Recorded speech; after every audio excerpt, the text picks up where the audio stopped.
I don't have any secret. My parents lived long. My mother died when she was 96.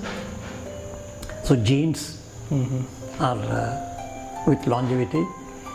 I don't put on a paunch or I don't put on weight. I consciously keep myself at the ideal weight for my height. Okay.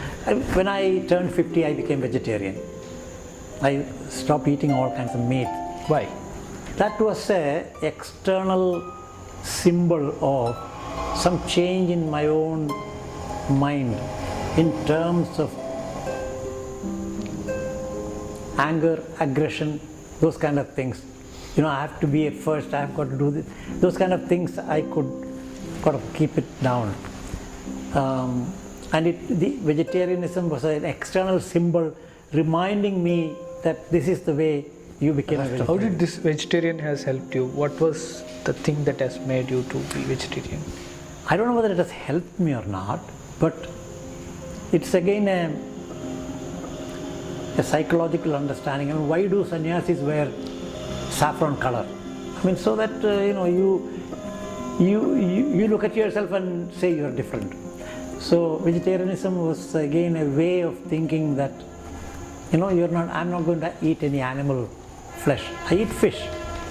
So this is not a rational, logical decision, but it's kind of an external manifestation of some internal process of thinking about yourself.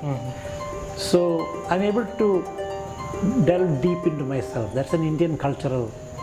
I don't know whether other people do or do not, but so then I have learned a lot of psychology through reading, and I know how to delve deep into myself and find out what motivates me, what is something that affects my thinking, what is my emotional status. When I am unhappy, what am I unhappy about? How do you overcome that? If I am happy, what am I happy about? But how do you do not overreact to happiness? So that kind of a equanimity or a level-headedness. I think everybody finds one's own way of handling problems.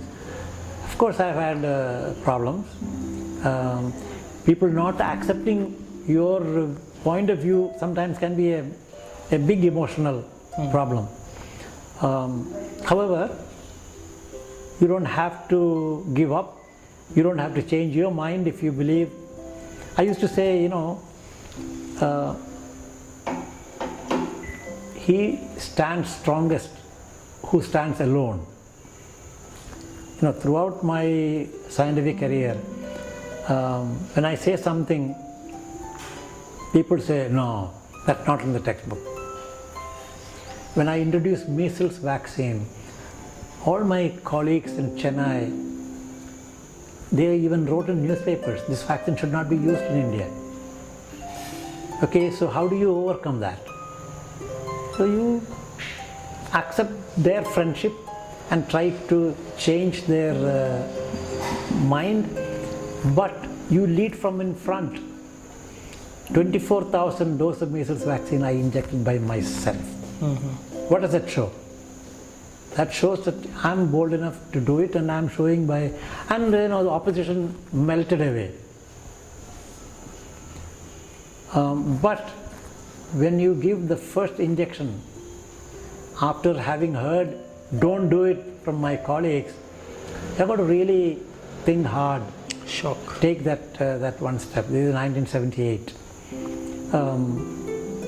But the reception of the vaccine in the community was totally different from the acceptance of the vaccine, lack of acceptance by the medical profession.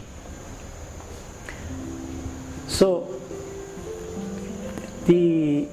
my colleagues in both the department and in Rotary stood by me, trusting in my judgment. Now that's a scary thing. If you trust in the judgment of your leader, God help you. because your leader can mislead you. Okay?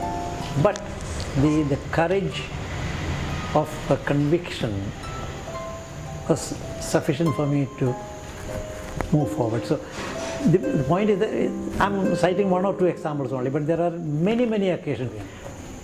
Again, growing a beard was another item in saying that I grew a beard in 1976 and I've never taken it off.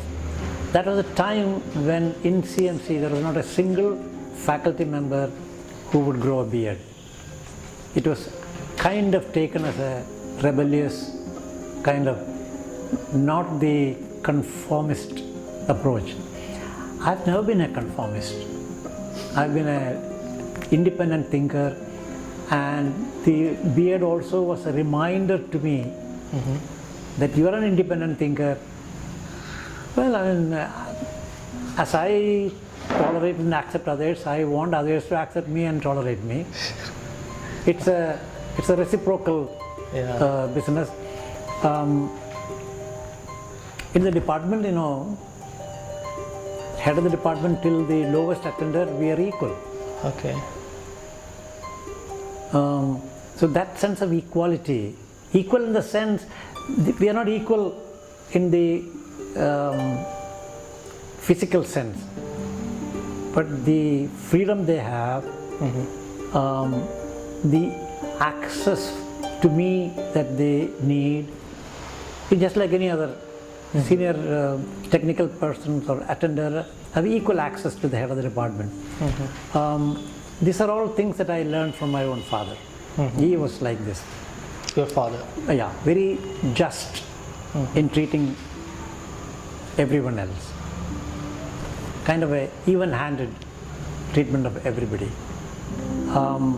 So my growing a beard was actually again an internalization of the fact that I am bold enough to think independently. I don't have to conform with other people's thinking. What is in the textbook need not be true. I can explore myself and then find if the textbook is right or wrong. And quite often where the textbook is wrong, I will be bold enough to publish a paper which says, this is wrong. So if you look back, my prediction that IPV should be in the final way has come true now. 25 years ago that I kind of figured it out. But there is one rule that I've always followed. You can think different from other people. Think differently, but do not behave differently from other people. Behave means not growing a beard, but you should not pretend as though you know more than other people. That I am right, you are wrong. Never. You join with them, join in discussions, politely put your point, and if others reject your point, accept it, and then do what the majority want to do for the good of a condition, a situation. So that way, I was never rejected from the group of polio experts. I kept my independent view, and everybody knew that I had an independent view, but I helped them, all of us together. Polio eradication program was taken forward. So you can think differently, but do not act differently.